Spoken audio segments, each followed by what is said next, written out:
अमृत मंथन। देवताओं और असुरों का संघर्ष भूमिका। देवताओं और असुरों के संघर्ष की शुरुआत बहुत समय पहले की बात है, जब देवता और असुर एक दूसरे के कट्टर शत्रु हुआ करते थे। देवताओं का निवास स्वर्गलोक में था, जहां उनके राजा इंद्र शासन करते थे, और असुरों का निवास पाताल लोक में था, जहां उनके राजा बलि का साम्राज्य था। स्वर्ग में सदैव आनंद, शांति और सुख समृद्धि थी, लेकिन असुरगण हमेशा इसे नष्ट करने की योजना बनाते रहते थे। असुरों के गुरु शुक्राचार्य थे, जो महान तपस्वी और दैवी शक्तियों के जाता थे। दूसरी ओर देवताओं के गुरु बृहस्पति थे, जो धर्म और सत्य के मार्गदर्शक थे।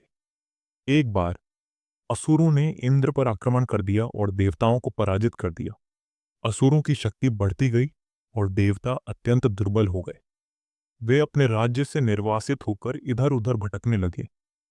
जब इंद्र और अन्य देवताओं को कोई उपाय नहीं सूझा, तो वे त्राही त्राही करते हुए भगवान विष्णु के पास पहुंचे। भगवान विष्णु की योजना। समुद्र मंथन। भगवान विष्णु ने देवताओं की व्यथा सुनी और कहा, यदि तुम सभी अमृत प्राप्त कर लो तो अमर हो जाओगे और असुरों को पराजित कर सकोगे। लेकिन अमृत केवल क्षीर सागर, दूध के समुद्र में छिपा था, और उसे निकालने के लिए समुद्र मंथन करना आवश्यक था। यह कार्य अकेले देवताओं के लिए असंभव था, क्योंकि मंथन के लिए अत्यधिक बल और सहयोग की आवश्यकता थी। भगवान विष्णु ने सुझाव दिया कि असुरों को भी इस कार्य में शामिल किया जाए और उन्हें यह विश्वास दिलाया जाए कि अमृत उन्हें भी मिलेगा। समुद्र मंथन की तैयारी। मंथन के लिए एक विशाल पर्वत की आवश्यकता थी, इसलिए मंदराचल पर्वत को चुना गया। यह पर्वत इतना विशाल था कि देवता और असुर मिलकर भी इसे उठाने में असमर्थ थे। तब भगवान विष्णु ने अपनी शक्ति से इसे समुद्र में स्थापित किया। अब मंथन के लिए एक मजबूत रस्सी की आवश्यकता थी, इसलिए वासुकी नाग को रस्सी के रूप में प्रयोग किया गया। वासुकी को सहर्ष तैयार किया गया, लेकिन असुरों ने चालाकी से उसके मुख की ओर पकड़ने की जिद की, जिससे देवताओं को उसकी पूंछ पकड़नी पड़ी। देवता और असुर दोनों अपनी अपनी शक्ति लगाकर समुद्र मंथन करने लगे। समुद्र मंथन से उत्पन्न रत्न और वस्तुएं मंथन शुरू होते ही सबसे पहले हलाहल विष निकला। यह विष इतना भयंकर था कि इसके प्रभाव से संपूर्ण सृष्टि नष्ट हो सकती थी। देवता और असुर घबराकर भगवान शिव के पास पहुंचे। भगवान शिव ने संसार की रक्षा के लिए उस विष को अपने कंठ में धारण कर लिया। विषपान के कारण भगवान शिव का कंठ नीला हो गया और वे नीलकंठ कहलाए। इसके बाद समुद्र मंथन से एक एक करके अनेक दिव्य वस्तुएं निकली। 1. कामधेनु गाय। यह दिव्य गाय सभी इच्छाएं पूर्ण करने वाली थी, जिसे ऋषियों को सौंप दिया गया। 2. उच्च श्रवा घोड़ा। यह स्वर्गीय सफेद घोड़ा असुरों को मिला। 3. ऐरावत हाथी। यह दिव्य हाथी इंद्रदेव को प्राप्त हुआ। 4. कौस्तुभ मणि। यह अनमोल रत्न भगवान विष्णु ने धारण किया। 5. परिजात वृक्ष। यह स्वर्गीय वृक्ष देवलोक में लगाया गया। 6. अप्सराएं। सुंदर अप्सराएं स्वर्ग में निवास करने लगीं। 7. चंद्रमा।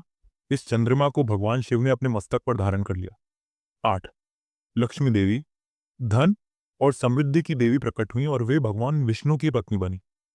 9. अमृत कलश।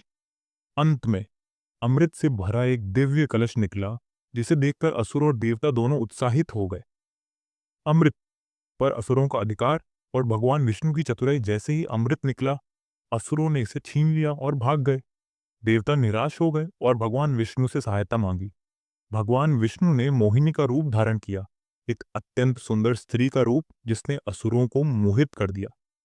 मोहिनी ने कहा, मैं इस अमृत को बांटूंगी, लेकिन इसे अनुशासन में रहकर ग्रहण करना होगा। असुर उसकी सुंदरता से इतने प्रभावित थे कि उन्होंने उसे ही अमृत बांटने की अनुमति दे दी।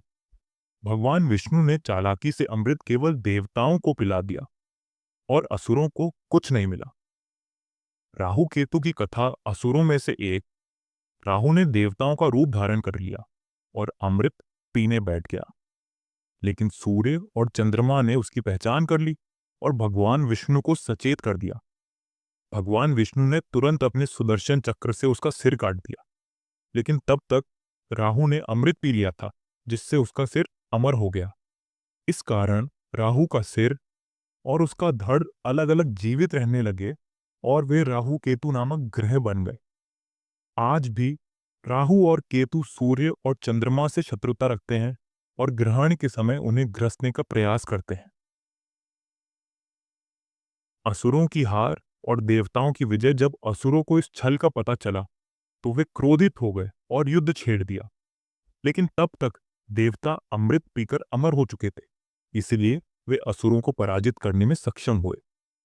देवताओं ने स्वर्ग पर पुनः अधिकार कर लिया और असुर पाताल लोक में लौटने को विवश हो गए।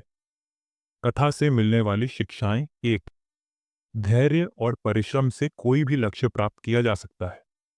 देवताओं और असुरों ने समान रूप से परिश्रम किया, लेकिन अंततः विजय उसी की हुई जो बुद्धिमान था। 2, लोभ और छल का परिणाम बुरा होता है।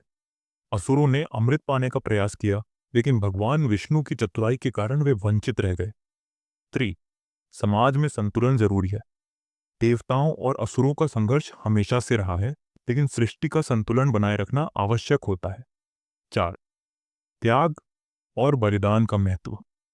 भगवान शिव ने सृष्टि की रक्षा के लिए विष पिया, जिससे ये सीख मिलती है कि कभी कभी दूसरों की भलाई के लिए त्याग करना आवश्यक होता है।